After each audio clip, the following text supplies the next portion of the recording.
Bom dia, terceiro ano, bom dia, como é que vocês estão? Todos bem? E aí, vamos para mais um Sabadola? Vamos lá?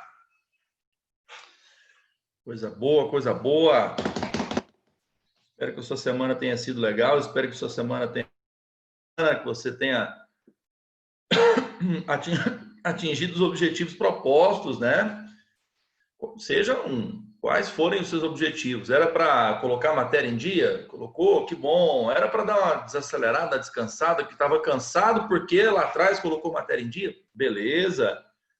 O importante é que você esteja sempre com alguns objetivos em mente para que vocês possam enfrentar melhor essa reta final. Amandinha lá no chat, bom dia, como é que você está? Tudo jóia? Vamos dar uma olhada aqui na nossa programação para a gente projetar aqui a aula para vocês hoje. Só um minutinho, tá? O meu computador não é assim, aquela rapidez toda, não. Bom dia, Ana Vitória, tudo bem com você?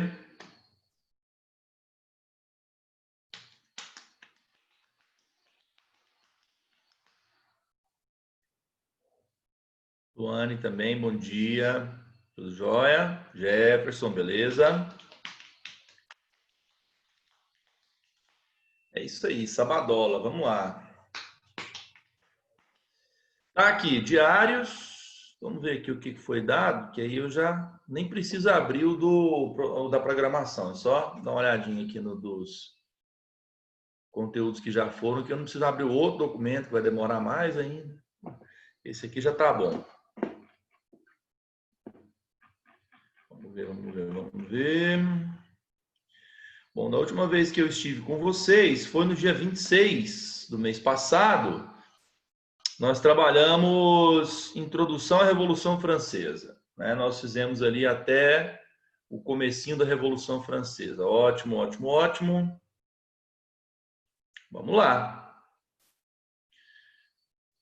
Deixa eu pegar o arquivo de Revolução Francesa lá. Ô, Ana Vitória, eu estou bem. Na medida do possível, estamos todos muito bem, né? Não vou reclamar, não. Tá massa. Não sei se vocês estão acompanhando os números da economia no Brasil. Não tá fácil, não, né? Tá fácil, não. Então, considerando o quadro, meus amiguinhos, minhas amiguinhas, vamos reclamar não, tá massa, tá bom, né? Essa é uma atitude que lembra muito o pensamento de um teólogo medieval chamado São Francisco de Assis. Todo mundo já ouviu falar dele, claro, é um dos santos mais famosos da Igreja Católica, né? E essa máxima de você, esse exercício filosófico, né, de você não ficar chateado, né, observando o que quem está por baixo está passando e tudo mais, é um exercício filosófico cristão muito presente, né, em discursos morais de ordem moral, né, desses filósofos da Idade Média, principalmente São Francisco de Assis. É interessante isso, né? A gente pauta a nossa experiência pela experiência alheia e para que a gente não fique tão chateado, a gente acaba nivelando, né? Joga a régua para baixo para a gente ficar de boa. Filosofia é muito massa, cara, eu gosto muito. Essa filosofia medieval, então. Só um minutinho, meninos e meninas, que o meu leitor de PDF aqui tá meio travado. Tá aberto aqui, mas não movimenta. Aí foi. Beleza.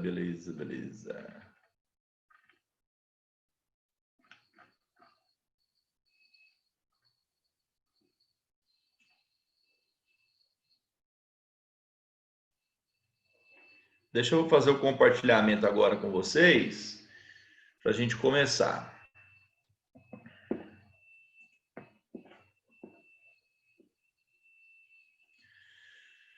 Cara, ontem fez 25 anos, 25 anos do lançamento de um dos. Peraí, não compartilhou? Compartilhou. Aí, beleza. De um dos discos que eu mais gosto na minha vida, um dos discos que mais marcou a minha adolescência. Aí tô lá assistindo não, tava subindo o feed de notícias no Instagram e me deparo lá 25 anos de um álbum, quer ver? Acho que ele tá aqui perto, ele fica do lado aqui, minha caixa de disco, vou mostrar para vocês. Mas onde é que eu quero chegar? Em que reflexão que eu quero chegar? Um dia você é adolescente, no outro dia o seu disco favorito está fazendo 25 anos. Que isso, cara? Vai devagar, tempo. Besteira que é essa? É um disco do Oasis, é uma banda inglesa, uma banda de rock inglesa. Esse disco aqui, ó. Você vê a capinha dele no Spotify, ó, é muito bom, muito legal. Rockinho de namorar, entendeu? Rockinho de boa. Oasis é tranquilo, não é barulhento, não. Mas eu tomei um susto, cara. Eu lembro desse disco lançado, assim, sabe? Eu lembro de ficar ansioso para ir comprar o CD, porque na época disco que existisse mais, sabe? Esse disco aqui, ele é de 95, né? E 95 no mercado já não tinha mais esse negócio de vinil, né? A galera comprava CD, né? E eu me lembro, cara, quando esse disco foi lançado, que eu fiquei ansioso para ir comprar, porque eu gostava, porque eu ouvia no rádio, falava, nossa, essa música é muito doida e tal. 25 anos, molecada, que isso? Como assim, velho? É uma vida, é mais do que a vida de vocês. É muito louco, não é? Para parar para pensar essas coisas. Cara, mas, ó, continua a tese. Mas, André, uai, mas espera aí, se o seu disco favorito tem 25 anos, quantos anos o senhor tem? Eu tenho 21, já falei para vocês. Beleza? Deixa eu só encostar a porta aqui para evitar barulho, tá? Por causa da minha filhotinha.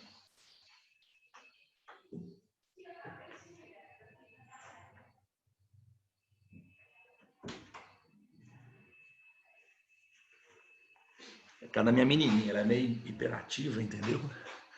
Aí ela tava ali fora brincando, ela entra, faz barulho e tal. Aula passada a gente estava aqui, galera, ó, divisão da sociedade francesa como um dos motivos para a revolução que aconteceu na França, né?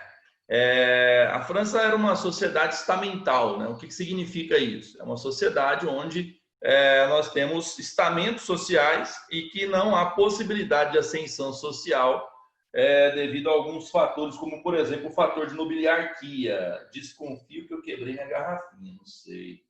Quebrei, olha. Eu vou precisar. Eu vou precisar de um minutinho, tá? Ó, quebrou minha garrafinha aqui. Aquela hora ela caiu aqui, ó. E eu não tinha visto que quebrou. Só um minutinho.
Ô, galera, foi mal, mas é porque vai dar um trabalhão aqui agora, viu? Tava vazando água, eu não vi, cara.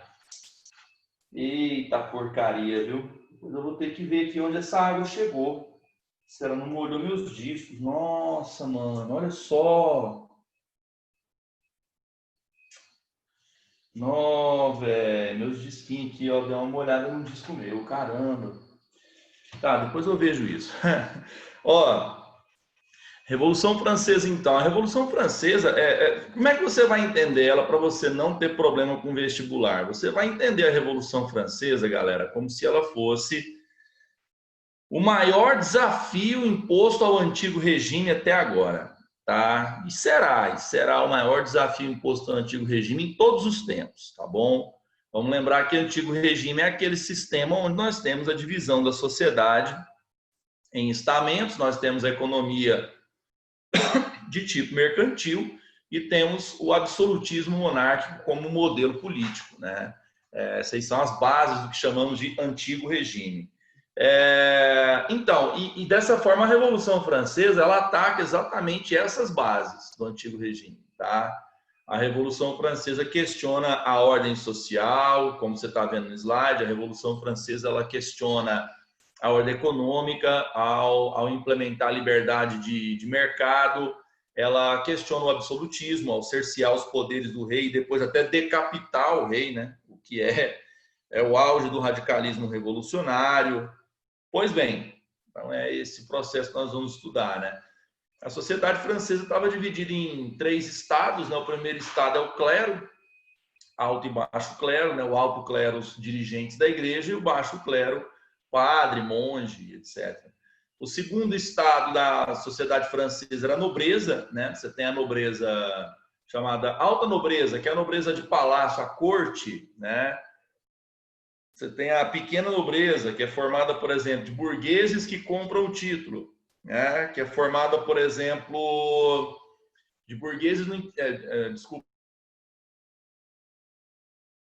pequenas propriedades, né? Então, essa aí seria a pequena nobreza, apelidada de nobreza de toga, né? E você tem também o terceiro estado, né? Que reúne todo o resto da sociedade. Se você não é do clero, se você não é da nobreza, você automaticamente é parte do terceiro estado, que reúne tanto a alta, média, pequena burguesia, quanto as camadas populares, as camadas pobres, né? Como é o caso do campesinato, trabalhadores urbanos, né? Enfim, os próprios sans-culottes, como eram chamados, né? O primeiro e o segundo estado tinham isenção de impostos, são os privilégios, né, da nobreza e do clero. Em uma sociedade de antigo regime, galera, os privilégios é o que incomodam a burguesia, né? A burguesia fica extremamente incomodada com o fato de que outras camadas da sociedade têm privilégios que são econômicos, políticos, jurídicos, né, tributários, né? E a burguesia não tem tais privilégios. Então, o questionamento da ordem social, ele parte daí, né? Uai, por que que eles têm e nós não, né? O que que eles têm que nós não temos? É bem essa pergunta, né? Galera, estou preocupado com os meus discos aqui. Desculpa, não estou conseguindo concentrar. Caiu água, galera, e eu coleciono uns discos importantes aqui. Caiu água justamente neles. Oh, Jesus Cristo. Ai, ai, ai, ai, ai. Ai, ai, ai, ai, ai. Tá. Peraí. Deixa esses aqui assim, ó. Que aí depois eu vejo lá. Aí, galerinha, você tem uma charge, né? Não tem uma coisa melhor para você falar de política, questionamento, né? Para você lançar a braba do que uma charge, né? A charge ela é mágica, porque ela tem essa propriedade de ser irônica, né? De ser ácida e ao mesmo tempo trazer a informação. Veja aí, um membro do terceiro estado, coitado, né? Provavelmente ali um sans-culotte ou um camponês. e nas costas dele você tem ali um membro do clero e um membro da nobreza. Eita, nós montado no cara, né? O que significa isso, André? É a coisa do terceiro estado, ser o estado produtivo, é o estado que paga os impostos e que sustenta o luxo dos outros dois estados, né? A crise na França pré-revolucionária, na década de 1780, era uma crise muito forte, tá? A França tinha uma economia muito deficitária, né? Principalmente porque era um país muito agrário ainda, né? Vou tomar um restante do café aqui. E teve problemas de colheita durante a década, que acabou levando a economia a ficar bastante sensível, né? Sensível no sentido de aberta à crise, né? O Estado francês também era muito mal administrado, venhamos e convenhamos, os Bourbon não eram nenhum exemplo de reis inteligentes, do ponto de vista mesmo estratégico, geopolítico, né? Os Bourbon acabaram se envolvendo em questões militares muito além das suas forças, né? E a França acabou, por exemplo, sendo derrotada numa grande guerra, a Guerra dos Sete Anos. Inclusive na Europa tem historiador que defende o ponto de vista da Guerra dos Sete Anos ter sido a Primeira Guerra Mundial, tá? Isso porque você teve conflitos envolvendo a Guerra dos Sete Anos na América, na Europa, na África, né? Disputa de rotas comerciais. Os dois maiores países envolvidos na Guerra dos Sete Anos foram a França e a Inglaterra. A França saiu derrotada, né? Isso acabou com as finanças francesas. Pouco tempo depois, para tentar se vingar dos ingleses, o governo da França se envolveu também na independência dos colonos da América inglesa, né? O que chamamos de Estados Unidos da América. A França mandou tropas e auxiliou os colonos a se libertar do domínio colonial dos ingleses, para se vingar da derrota na Guerra dos Sete Anos. Mas essa interferência também acabou causando bastante problemas para os cofres franceses. A França tinha também um acordo comercial que ela foi obrigada, inclusive, a assinar com os ingleses, né? Que é muito parecido com o Tratado de Panos e Vinhos que nós temos na história brasileira, né? Para falar a verdade, a lógica é a mesma, tá? Olha lá, ó, assinado com a Inglaterra, levou à falência de indústrias francesas e aumentou o descontentamento burguês. Então, os tecidos ingleses entravam no país e acabavam prejudicando, né, a economia local, né? Então, a França não vai bem, né? Tá bastante combalida o país, né? Nesse ponto, a gente ainda fala aqui da crise de produção, né? Ó, prejudicar as colheitas dos fenômenos climáticos. O que acontece? A França está num lugar no mundo que é o Mediterrâneo. O clima mediterrâneo ele é bem diferente do nosso aqui no Brasil. Tá? Aqui no Brasil nós temos duas estações. Os professores da geografia física, né, que tratam de clima e tal, eles podem te explicar isso melhor. É a estação chuvosa e a estação seca. Então, no Brasil, essa coisa de primavera, verão, outono, inverno não é nítido. Agora, na Europa, cara, tá ligado aqueles desenhos animados que passam esse negócio de primavera, verão, outono, inverno, né? Tudo certinho. O outono é a época que as folhas caem, né? O inverno neva, o verão é a época de ir pra praia. Lá na Europa rola. Na Europa tem muito isso, tá? Mas quando esse clima ele se desregula, né, por razões naturais, pode acontecer por razões naturais, que foi o que aconteceu aí. Então, o ciclo de chuvas fica muito prejudicado, né? E ao prejudicar o ciclo de chuvas, prejudica-se também as colheitas, né? Concordo aqui com o João, né? Duas estações, verão e inferno. Nós estamos agora no inferno, né? Que isso, cara, são 8h20 da manhã, já deve estar fazendo o quê? 78, 79 graus, mais ou menos ali. Isso porque são 8h20 da manhã. Ali, mas por volta ali de 1h30, 2h da tarde, cara, na boa, de verdade. A gente mora em Goiânia, né? A gente vai chegar no inferno, claro, quem for para o inferno, né? Eu sou roqueiro, então eu vou para o inferno. Eu vou chegar no inferno lá, velho, vou falar assim, amadores, é isso aqui que vocês chamam de calor, velho? Dá licença, eu vim de Goiânia, tira a mão de mim, filho. Não é não? Para nós vai ser um refresco. A gente vai olhar assim para os capetinhos e falar assim, vocês são fraquinhos demais. Vocês têm que passar uma semana em Goiânia. Vocês verem o que é calor de verdade. Você tá louco, velho.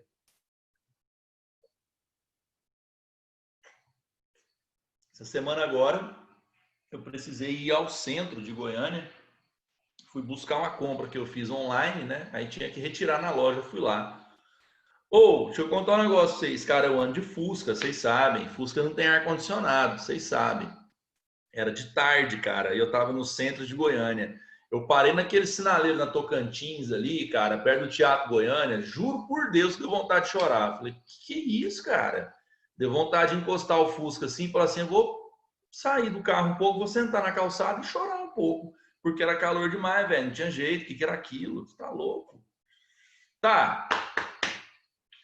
Fenômenos climáticos prejudicaram as colheitas e aumentaram o preço do trigo, do pão. E aí, galera, a inflação ela é um problema muito grave, né? Nós vivemos agora uma alta inflacionária gigantesca. É claro, o governo disfarça a alta inflacionária com números manipulados, né? É claro que matemática é precisa, a matemática é uma ciência precisa, mas eu posso manipular o que os números dizem, né? E o que o governo tem feito nos últimos meses aí é a manipulação de dados. O Brasil vive uma inflação fenomenal, tá? Fenomenal. Eu não sei se você dá rolê no supermercado com o papai e a mamãe. Não sei se você faz isso, né? 1 quilo de carne de segunda está custando R$ 30, um pacote de arroz está custando R$ 30, uma lata de óleo está custando R$ 8, enfim, né? Para quem vive de salário mínimo, está impossível sobreviver. Então, a inflação tem esse problema. Porque, por exemplo, a classe média, como a gente, nós reclamamos, nós fazemos isso aqui que eu estou fazendo, né? Dar esse alerta, poxa, inflação, mas a gente não passa fome, pelo menos, né? A gente tem meios, né? A gente corta uma coisa aqui, corta um luxo de lá, etc e tal. Para que tomar banho todo dia, não é verdade? Ah, que besteira. Esse negócio, por exemplo, de energia elétrica, você pode desligar um pouquinho, né? Enfim, você faz alguns cortes, né? Mas você sobrevive.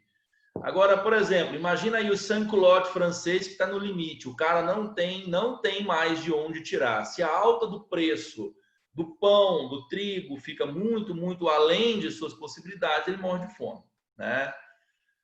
É desse jeito que funciona, né? Crises econômicas, elas sempre fazem sofrer os mais pobres. Os gastos da nobreza parasitária e o luxo das festas da corte francesa no Palácio de Versalhes eram bancados pelos impostos pagos pela burguesia. Aí eu coloquei essas imagens da Maria Antonieta para a gente pensar, né?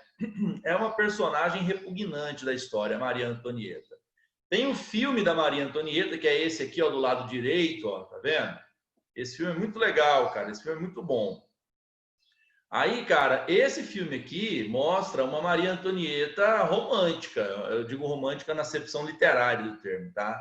Não corresponde à realidade histórica, tá? A que corresponde à realidade histórica, essa retratada nessa pintura aqui, ó, era um ser humano repugnante, que não estava nem aí para o povo, que se considerava melhor que os demais porque era nobre, que gostava de falar disso na frente dos mais humildes. Ah, eu sou melhor que você porque eu sou nobre. Enfim, era um ser humano triste, tá? Maria Antonieta. Ela foi uma das executadas na Revolução justamente pelo ódio que a população nutria contra a sua figura extremamente antipática, né? Então, o filminho Maria Antonieta não faz jus à personagem histórica, a verdadeira, que era um ser humano dispensável, né? A insatisfação da maioria esmagadora da população contra a monarquia, né, fazia a França um território fértil para a revolução, para a transformação, por tudo que eu falei, né? Então, por tudo que eu disse para vocês, a França era um país convidativo ao ideário revolucionário, né? Aí você está vendo uma pintura já de um quadro um pouquinho depois da Revolução Francesa, né? A Liberdade Guiando o Povo, do Delacroix, que é um dos pintores mais produtor, não, como é que é? É um dos que mais produz aí nesse contexto de Revolução Francesa, tá? É isso aí, galera. O iluminismo, ele é o fio condutor de toda a narrativa, como estava naquele slide lá, tá? O que eu quero dizer com isso? Peraí. Aí, beleza. Vocês ainda estão por aí? É assim. Achei que tinha caído a minha transmissão. Credo. O iluminismo é, sim, o pano de fundo para as transformações da Revolução Francesa. Porque os iluministas que fornecem o arcabouço teórico, né, para que os revolucionários possam questionar a ordem social, a ordem política, econômica, cultural da França, tá? Então, Rousseau, Montesquieu, Voltaire, o inglês John Locke, todos eles são referências muito fortes quando os revolucionários, então, propõem novas estruturas sociais, políticas, econômicas, culturais. Então, na aula do João Gabriel, quando esses caras aparecerem, e eu acho que eles já apareceram, dá uma olhada com carinho, tá, na obra desses filósofos para que você possa entender o ideário iluminista e de que maneira ele vai entrar aqui agora para transformar essas estruturas, tá? Porque, afinal, o que é revolução? Qual que é o conceito de revolução da aula passada? O conceito de revolução é você pensar uma mudança que seja estrutural. Se eu mudar algo que não interfira nas estruturas dadas, então não é revolução, tá? Por exemplo, aconteceu uma mudança no governo. Um irmão tomou o poder do outro lá na monarquia. Tá? Dois irmãos estavam brigando e um tomou o poder do outro. Quer ver? Ó, Dom Pedro. Dom Pedro foi lá e destronou Miguel em Portugal. O Pedro que era rei do Brasil. Teve uma guerra civil em Portugal. Certo? Aí Pedro assumiu a coroa de Portugal. André, isso é uma revolução? Não, não é. Porque nós estamos falando de setores diferentes da nobreza disputando poder. Portugal mudou de estrutura? Portugal passou a ser uma monarquia diferente com a ascensão de Pedro? Não, não mudou estrutura. Então a gente tem aqui nesse momento, galera, na França, mudanças que serão estruturais, por isso que é uma revolução. Nós vamos sair de uma monarquia absolutista e vamos caminhar para uma monarquia liberal, parlamentar, uma monarquia constitucional. Isso é uma mudança de estrutura? É. E dessa monarquia constitucional, terceira, nós vamos caminhar para uma república. Isso é mudança de estrutura? É. O contexto iluminista vai fazer com que os intelectuais na França pensem uma educação diferente. Vai fazer com que eles pensem uma religião diferente. Vai fazer com que eles pensem, então, uma cultura diferente. Isso é mudança estrutural? É. É sim. Sabe? A ciência é alavancada nesse período. Quando a gente pensa a Revolução Francesa, aquela coisa de estados, primeiro estado, segundo estado, terceiro estado, né? A sociedade dividida em estados, a sociedade estamental, ela deixa de existir. Então, é também uma mudança estrutural na sociedade? É. Você percebeu? A Revolução Francesa, ela é então uma revolução que muda estruturas no campo da política, da cultura, da sociedade. Ela é uma revolução que muda estruturas também no campo da economia. O mercantilismo, o protecionismo econômico vai dar lugar à ideia de livre mercado, liberalismo, Adam Smith. Perceberam? Então, há mudanças também no campo da economia. Essas mudanças todas que eu estou narrando para vocês, elas caracterizam, então, o processo que aconteceu na França como uma revolução, tá? Quem que está à frente desse processo? À frente desse processo todo, claro, a burguesia e a alta burguesia. Aqui nós estamos falando de setores envolvidos, por exemplo, com capital bancário, né? Eu estou falando aqui de banqueiro, estou falando aqui de grandes comerciantes. Eles são o carro-chefe da revolução. Agora, é só essa galera? Não. O que é legal da Revolução Francesa, que não se vê em outras revoluções, é justamente o fato de termos o envolvimento de outras camadas sociais no processo também. Você vai ter camponeses envolvidos no processo, você vai ter sans-culottes, que são os pobres urbanos, envolvidos no processo. Então, a Revolução Francesa, ela é rica por isso que ela marca o início da contemporaneidade. As ideias políticas que nós temos hoje para trabalhar a correlação de forças, né, no campo da política, ela vem da Revolução Francesa, tá? Bom, com a quebradeira toda que eu narrei para vocês nos slides de cima, que a gente estava tratando aqui agora há pouco, né? O rei da França, então, tomou uma atitude drástica. Primeiro, ele chamou a Assembleia dos Notáveis, só nobre, tá? Sentou com os nobres, o seu conselho, se liguem, sentou com o conselho, o ano era 1785, hein? Vou até tomar uma água, porque a ingenuidade do Luís XVI foi grande demais. Vou tomar uma aguinha aqui e te contar essa ingenuidade.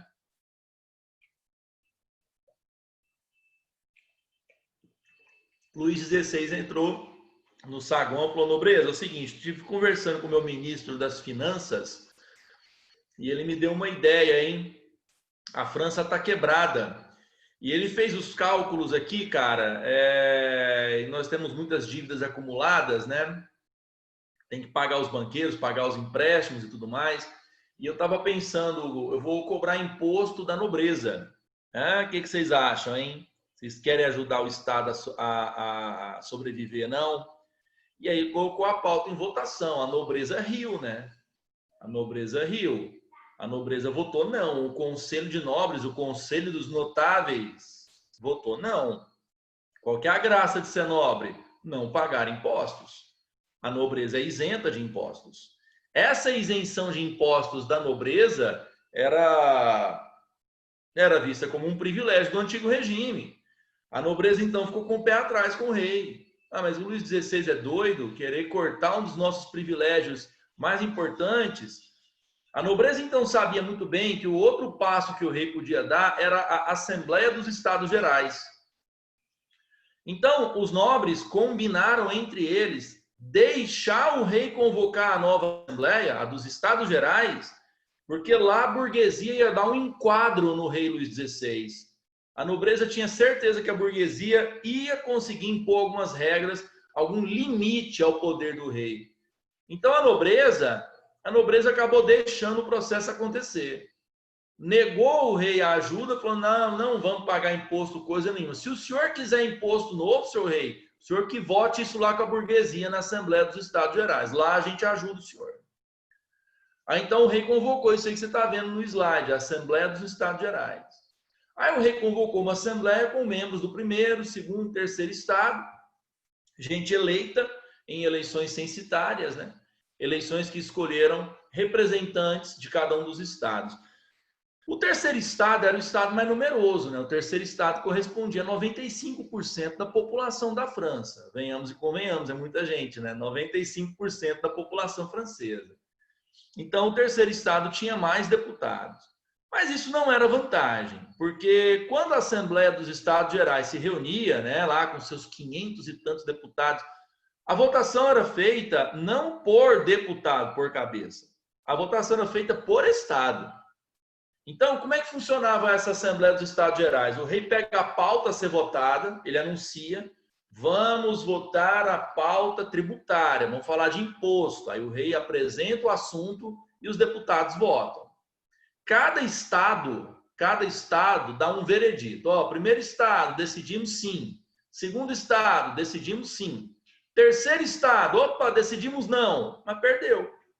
2 sim, 1 não, perdeu.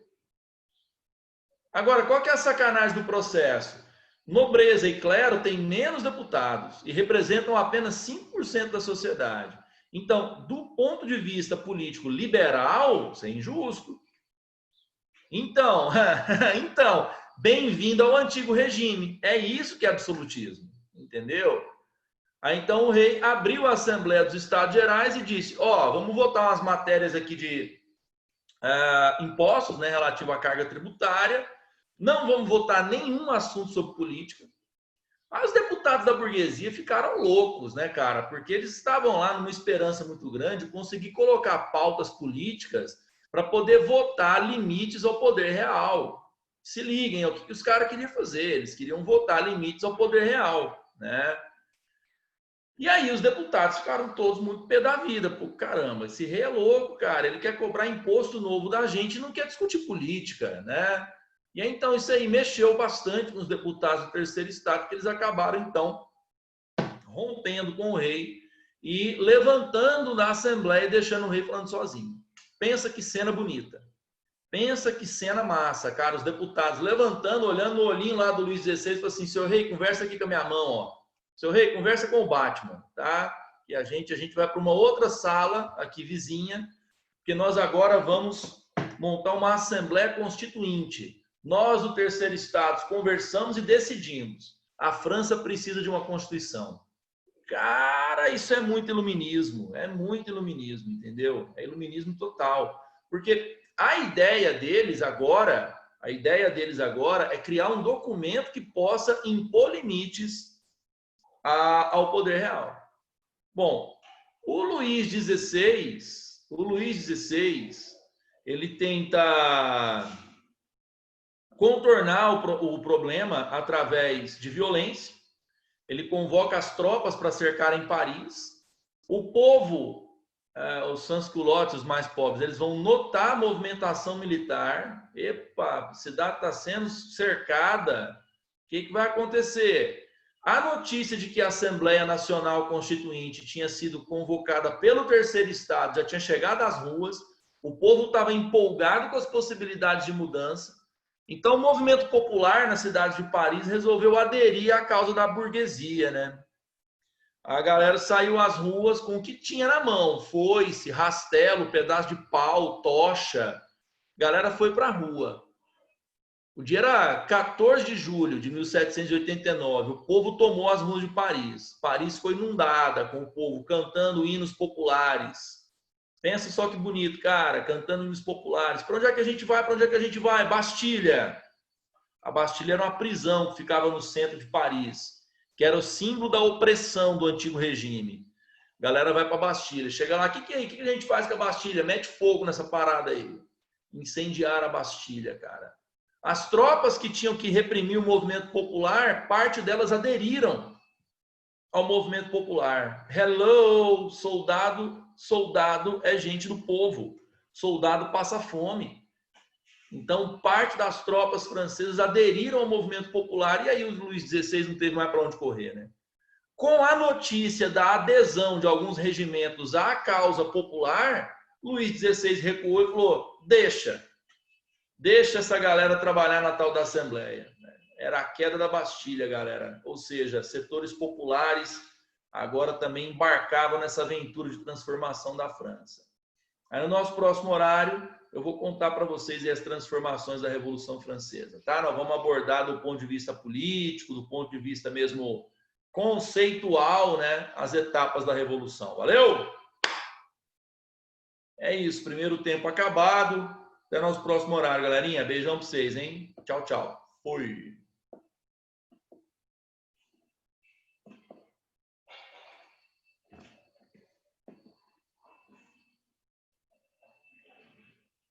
Gente, eu preciso de um mousepad novo. Jesus Cristo.